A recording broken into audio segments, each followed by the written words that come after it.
नमस्कार, मैं गुलेश पल और आप देख रहे हैं न्यूज़ 21।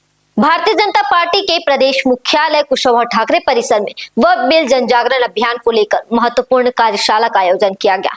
कार्यशाला का उद्देश्य 1 से 10 मई तक चलने वाला वक्फ जन जागरण अभियान का रणनीति तय करना है। इसके तहत भाजपा मुस्लिम समाज के बीच जाकर वक्फ बिल संशोधन के फायदे बताएंगे और जन जागरूकता फैलाएंगे।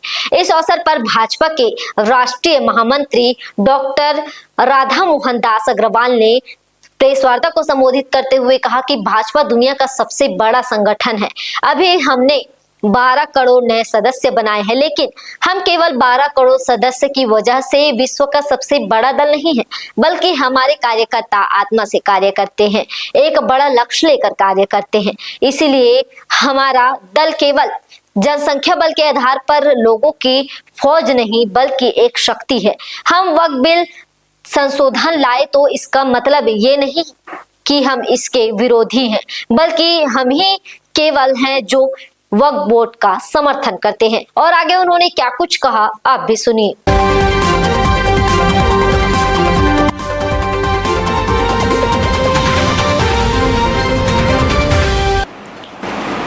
आदरणीय मुख्यमंत्री जी की गरिमा भरी उपस्थिति में ये आयोजन किया जा रहा है, तो आप अनुमान लगा सकते हैं कि कितना महत्व इसको भारतीय जनता पार्टी देती है इस विषय को। और देश भर में इस प्रकार का अभियान प्रारंभ करने का भी यही उद्देश्य है कि जो दुष्प्रचार इसको लेकर के कुछ तत्व फैलाने का प्रयास कर रहे हैं और कुछ एक समुदाय को गुमराह करने का प्रयास हो रहा है, उसका समाधान हो, उसका एड्रेस किया जाए। जहाँ तक वक्फ का विषय है, जहाँ अभी तक जैसे अभी बात रखी गई आपके आगे, अक्सर ये नैरेटिव फैलाने का प्रयास किया जा रहा है कि मुसलमान समुदाय के खिलाफ है, बल्कि वास्तविकता और हकीकत ये है कि ये मुसलमान समुदाय के ही हक में लाया गया एक अधिनियम है। वक्फ का अर्थ होता है वक्फ कर देना, समर्पित कर देना, अपने आप को डेडिकेट कर देना। और ये कॉन्सेप्ट भी उसी विचार से जन्मा। उसी समुदाय के कुछ विद्वानों ने बहुत बरस पहले ये कॉन्सेप्ट लाया और उसके पीछे का भेद भाव ये था कि जो इस समुदाय के पिछड़े वर्ग के लोग हैं, पसमानदा वर्ग के लोग हैं, या जिनका उतना विकास नहीं हो पाया जितना होना चाहिए था, उनको अतिरिक्त सहयोग देने के लिए, सहायता देने के लिए, सपोर्ट देने के लिए कोई एक प्रावधान रहे, जिसमें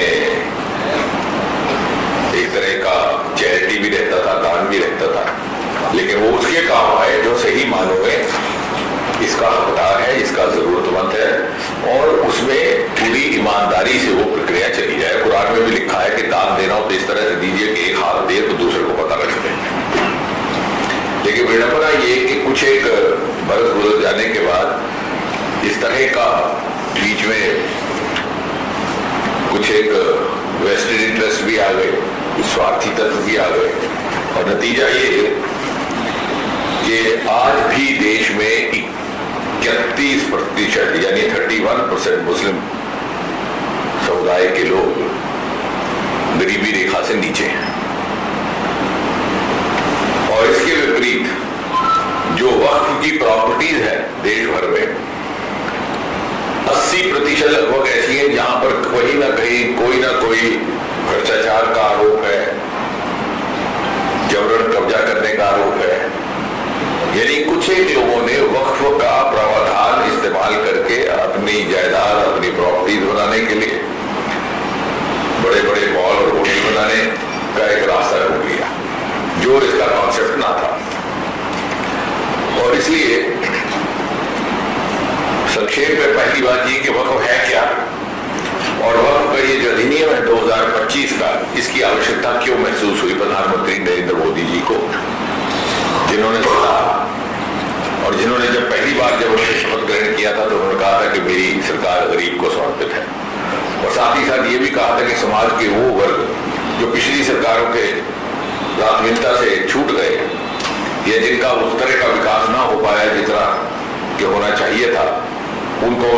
की सतह पर विकसित करके लाऊंगा और साथ ही साथ वो क्षेत्र भी जो विकास की प्राथमिकता से वंचित है वो भी विकास करके उसी के बराबर के स्तर पर लाएंगे। और उन्होंने एक बड़ा खूबसूरत वाकया इस्तेमाल किया था कि यदि भारत को विकसित होना है और समूचा विकास होना है तो अनिवार्य है कि हर क्षेत्र और हर वर्ग का विकास हो। उन्होंने कहा था कि भारत माता की अगर एक भुजा बलवान हो जाए और दूसरी दुर्बल रहे तो समूचा विकास संभव नहीं।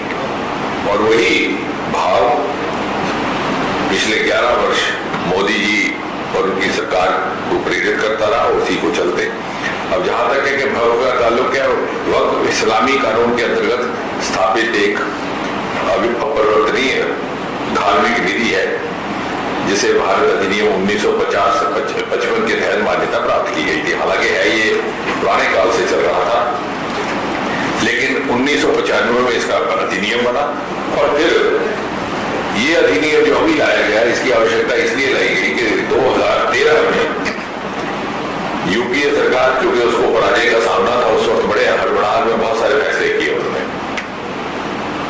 उसमें अन्ना हजारे का प्रदर्शन चल रहा था तो फटाफट उन्होंने लोकपाल बिल ले आए, वो भी आधा अधूरा रहा। फिर मोदी जी की सरकार आने के बाद उसको फिर से लाना पड़ा ताकि वो इस काबिल हो सके कि उसको एग्जीक्यूट किया जाए। इसी तरह से ये निर्णय भी लिया गया और 2013 में जो उन्होंने नियम लाया उसके तहत वक्फ बोर्ड न्यूनतम जांच और संतुलन के साथ एक तरफा रूप में संपत्तियों का वक्फ घोषित कर दिया गया। और ये कहा दिया गया कि यदि कहीं हाथ रख के कह दिया जाए कि ये वक्फ की प्रॉपर्टी है तो चाहे वो किसी की भी हो और उसकी अधिकृत प्रॉपर्टी भी हो तो उस पर रहेगा कि वो साबित करे। कोई मजहब कोई धर्म इस प्रकार की इजाजत नहीं देता कि आप किसी शोषित व्यक्ति का या किसी गरीब की प्रॉपर्टी हड़प कर लो धर्म के नाम पर। और इसलिए वर्तमान अधिनियम प्रबंधन के में पारदर्शिता भी है, जवाबदेही बढ़ाने का भी काम है और इसमें संवैधानिक चिंताओं को भी दूर करने का प्रयास किया गया है। अब इनको एतराज इस बात का है कि साहब यहाँ कलेक्टर कैसे आ गया। अब आप ही समझिए कि कौन सी ऐसी जगह है, अब कलेक्टर ही आपका रेवेन्यू ऑफिसर है, उसी के पास रिकॉर्ड रहता है। अगर जाकर के मैं कहीं झंडा लगा लूं और कह दूं कि साहब ये वक्फ की जगह है और इसका मालिक मैं हूं तो इसकी तस्दीक कौन करेगा, इसकी वेरिफिकेशन कौन करेगा कि है कि नहीं है। वो तो वही कर सकता है जिसके पास सरकारी रिकॉर्ड है। वो हिंदू है तो मुसलमान है, वो तो उसमें कोई फर्क नहीं पड़ता। वो जब तक कलेक्टर है, डिस्ट्रिक्ट एडमिनिस्ट्रेटर है, डिस्ट्रिक्ट कमिश्नर है, अभी कह रहे हैं वो भी नहीं होना चाहिए। यानी जिस तरह से हम मनमानी कर रहे हैं हमारी चलती रहे, हमारे ऊपर कोई कायदा कानून लागू ना हो, कोई पारदर्शिता ना रहे। और 70% वक्फ की ऐसी प्रॉपर्टीज शनाख्त की गई हैं जिन पर आज भी अवैध कब्जा हुआ है, उनके केस भी चल रहे हैं। लेकिन चूंकि 2013 का जो अधिनियम था यूपीए सरकार के द्वारा लाया गया चुनाव से कुछ समय पहले, वो इनको ये प्रोटेक्शन बख्श रहा था। और अगर आप देखें तो कोई ऐसा प्रदेश नहीं है देश भर में इस प्रकार के घोटाले, इसके बार के स्कैंडल स्कैम्स वक्फ के नाम पर पाए जा रहे हैं। तमिलनाडु में मंदिर और गांव का स्कैंडल, गुजरात में द्वारका के द्वीप का विवाद, मुंबई और केरल वक्फ बोर्ड ने मनमाने तरीके से 400 एकड़ भूमि अभी छत्तीसगढ़ में ही कल समाचार आया जी 2000 कितना डॉक्टर साहब 500 करोड़ की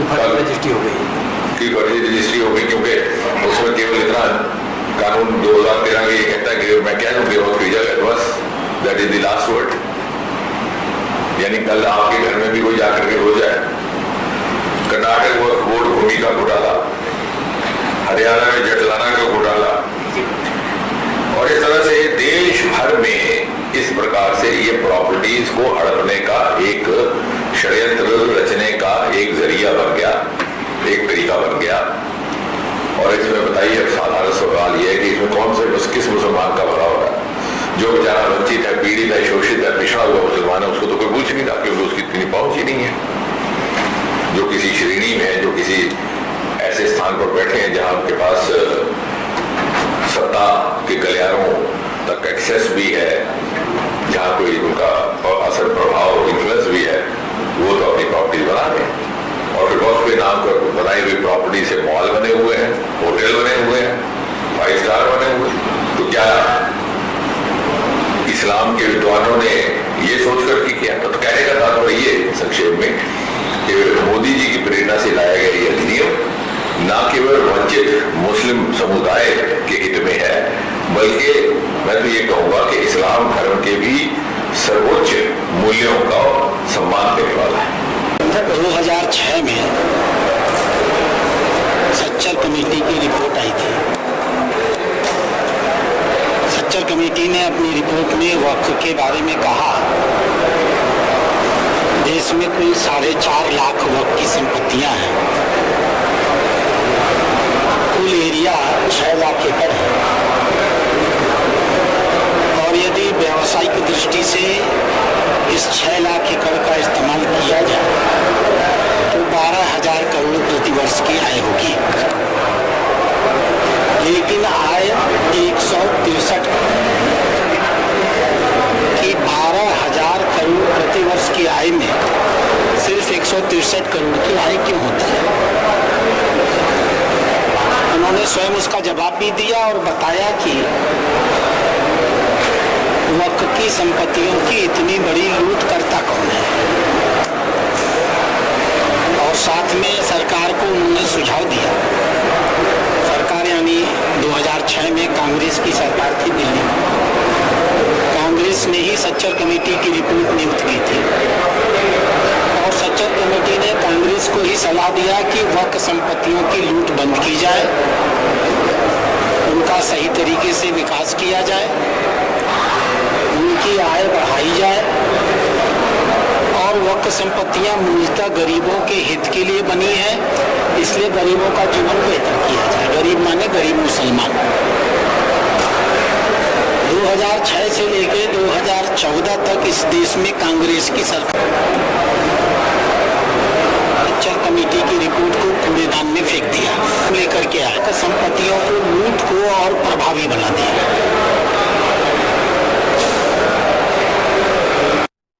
माननीय प्रधानमंत्री नरेंद्र मोदी अपने इस नए वक्फ संशोधन अधिनियम के द्वारा सच्चर कमेटी की उसी रिपोर्ट को जमीन पर लागू करने का प्रयास कर रहे हैं। माननीय मोदी जी का मानना है गरीब मुसलमान का अधिकार सिर्फ गरीब मुसलमान को ही मिले। आज देश में 8,72,000 वक्फ की संपत्तियां हैं, कुल रकबा 37,94,000 एकड़ जमीन है। 37,94,000। यदि इस जमीन का सही इस्तेमाल हुआ होता तो 1 लाख करोड़ प्रति वर्ष की आय होती। 1 लाख करोड़ प्रतिवर्ष अगर गरीब मुसलमानों के जीवन को बेहतर करने के लिए लगाया गया होता तो आज देश में कोई भी मुसलमान गरीब होता ही नहीं। लेकिन आपको जानकर आश्चर्य होगा, 1 लाख करोड़ की संभावित आय की जगह पर आय होती है सिर्फ 166 करोड़ रुपए। यह देश और इस देश के मुसलमान इससे अंदाज लगा सकते हैं कि उनकी संपत्तियों को किस हद तक जाकर के लूटा जा रहा है। कौन है वो लोग? यह लोग इस देश में मुसलमानों की रहनुमाई करने वाले मुस्लिम नेता हैं। यह लोग अधिकांशतः कांग्रेस पार्टी या अन्य भाजपा विरोधी पार्टियों के नेता हैं। यह लोग all India Muslim personal law board के राष्ट्रीय और राज्य स्तर के पदाधिकारी हैं। अधिकांशतः मुतवल्ली इस लूट में शामिल है और वक्फ बोर्ड के सदस्यों के सहयोग से ये सब मिल करके लूट कर रहे हैं। माननीय प्रधानमंत्री ने तय किया है अब इस लूट को बंद होना चाहिए। 1 लाख करोड़ की ये आय जो इन लुटेरों ने, भूमाफियाओं ने अपने तक रोक ली है, यह अब गरीब मुसलमान तक पहुंचनी चाहिए। इन लुटेरों ने वहाँ बंगले बना लिए, अट्टालिकाएं बना ली, अपार्टमेंट बना लिए, होटल्स बना लिए, सिनेमा हॉल बना लिए, कॉलेजेस बना लिए, मेडिकल कॉलेज बना लिए, इंजीनियरिंग कॉलेज बना लिए, जबकि बनने चाहिए थे अनाथालय, बनने चाहिए थे गरीबों के लिए अस्पताल, गरीबों के लिए विद्यालय, छोटे बच्चों की पढ़ाई की व्यवस्था, नौजवान मुस्लिम छात्रों के प्रशिक्षण के केंद्र, लेकिन ऐसा कुछ नहीं हुआ। यह अधिनियम इस लूट को बंद करके वक्फ संपत्तियों का समुचित और 100% ईमानदारी के साथ गरीब मुसलमान, बेवा महिला, अनाथ बच्चे, बूढ़े मुसलमान, इनके हित में प्रयोग किया जाए, इसके लिए लाया गया अधिनियम है। यह मुस्लिम समाज और विशेष रूप से गरीब मुस्लिम समाज के जीवन में क्रांतिकारी परिवर्तन लेकर के आएगा। लेकिन चूंकि लुटेरे मुस्लिम समाज के रहनुमा हैं, मुतवल्ली, मौलवी, उलेमा, नेता, इसलिए यह सब मुस्लिम समाज को भड़का रहे हैं कि अगर यह अधिनियम लागू हो गया तो मस्जिद टूट जाएगी, दरगाह टूट जाएंगे, कब्रिस्तान पर कब्जा हो जाएगा, जो पूरी तरह गलत है। मोदी जी ने कानून में व्यवस्था की हुई है कि इस कानून के लागू होने के बाद, इस कानून के लागू होने के पहले तक जितनी भी अनडिस्प्यूटेड ऐसे धार्मिक स्थल थे, किसी को भी नहीं छुआ जाएगा। और इसी भ्रम को दूर करने के लिए भारतीय जनता पार्टी ने यह वक्फ सुधार जन जागरण अभियान चलाया है। हम मुस्लिम समाज के बीच में जाएंगे और वक्फ अधिनियम के बारे में सच्चाइयों से उनको अवगत कराएंगे। यह पत्रकार वार्ता हम लोगों ने वक्फ के लिए किया है। जातिगत जनगणना के बारे में जो स्थानीय नेता आएंगे तो उनसे बात करें। सर, एक सवाल है, आपने कहा कि बहुत सारी संपत्तियों पर कब्जा है। छत्तीसगढ़ में भी ऐसी कई संपत्ति जिस पर लोग कब्जा कर रहे हैं, तो केंद्रीय स्तर पर इसकी क्या कुछ? देखिए, छत्तीसगढ़ की जो मुझे जानकारी है, भारत सरकार के अल्पसंख्यक कार्य मंत्रालय ने एक जांच कमेटी भेजी थी। 10 सदस्यीय जांच कमेटी थी। उन्होंने वक्फ बोर्ड से संपर्क किया और यहाँ की वक्फ संपत्तियों की जांच चल रही है। प्रथम चरण में तकरीबन 500 संपत्तियाँ यहाँ पकड़ी जा चुकी हैं, जिसमें 400 ऐसे भूमाफियाओं ने कब्जा किया। स्वयं रायपुर में ऐसी लोगों की सैकड़ों में है। हम एक एक संपत्ति को चिन्हित करने वाले हैं। मुसलमानों, गरीब मुसलमानों का हक सिर्फ गरीब मुसलमानों को लिए ही मिले, हम इसको सुनिश्चित करेंगे। आज कांग्रेस जो है मजदूर दिवस मनाती है, गोरेबासी दिवस मनाने जा रही है, और सबसे बड़ी बात यह कि हर कार्यकर्ता को आज गोरेबासी करने के लिए सबसे पहले छत्तीसगढ़ के सम्मानीय श्रमिक भाई बहनों का श्रम दिवस की बहुत बहुत बधाई है, शुभकामनाएं हैं। उनको उज्ज्वल भविष्य की कामना करता हूं। और कांग्रेस जो गोरेबासी का बात करती है, छत्तीसगढ़ में परंपरा है बोरेबासी। हम लोग भी बोरेबासी जब बचपन में थे, गांव में थे, और आज भी बोरेबासी खाते हैं। तो कांग्रेस का एक तरह से बोरेबासी उनका दिखावा और लोगों को गुमराह करने का काम है। सर, लेकिन ऐसा नहीं लगता है कि करोड़ों रुपए खर्च किए गए होंगे कांग्रेस के समय में इस पूरे कार्यक्रम को किए जाने को लेकर? क्या इसमें एक सवाल उठता है क्या कि किस तरीके से एग्जीक्यूट किया गया था, क्या किया गया था? अब उसको दिखाना पड़ेगा क्या खर्चा किए थे, नहीं किए थे। बाकी बोरेबासी हमारा छत्तीसगढ़ का परंपरा है और इसमें कोई दिखाने की बात नहीं रहता, क्योंकि छत्तीसगढ़ के लोग बोरेबासी पहले भी खाते थे, आज भी खाते हैं। नया रायपुर में 3 तारीख को डाटा सेंटर पार्क का उद्घाटन किया जाएगा, मुख्यमंत्री अभी नया उद्योग नीति के बनने के बाद में बहुत सारे उद्योग छत्तीसगढ़ में उद्योग लगाने की रुचि लगा रहे हैं। अभी कुछ ही दिन पहले सेमीकंडक्टर का भूमि पूजन माननीय मुख्यमंत्री जी ने किया था और 3 तारीख को फिर से नया उद्योग का माननीय मुख्यमंत्री जी के हाथों से भूमि पूजन होना है। और निश्चित तौर पर छत्तीसगढ़ में हम लोग प्रयास कर रहे हैं कि ज़्यादा से ज़्यादा उद्योग स्थापित हों और छत्तीसगढ़ के नौजवान साथियों को, पढ़े लिखे लोगों को, श्रमिक भाई बहनों को ज़्यादा से ज़्यादा उपलब्ध हो। इसके लिए हमारे प्रदेश के माननीय मुख्यमंत्री जी विष्णुदेव साय जी लगातार प्रयास कर रहे हैं और अब तक लगभग 440,000 करोड़ रुपये से ऊपर का प्रस्ताव हम लोग को मिल चुका है। अभी कुछ और हम लोग ज़्यादा कैसे अच्छा कर सकते हैं उसके लिए भी अभी माननीय मुख्यमंत्री से अनुमति लेकर और भी सब्सिडी वगैरह जहाँ जहाँ छूटा था उसको भी करने का हम लोग कैबिनेट में ले जाने का प्रस्ताव बना रहे हैं और माननीय मुख्यमंत्री जी का अनुमोदन हो जाएगा, उसके बाद वह भी लागू हो जाएगा।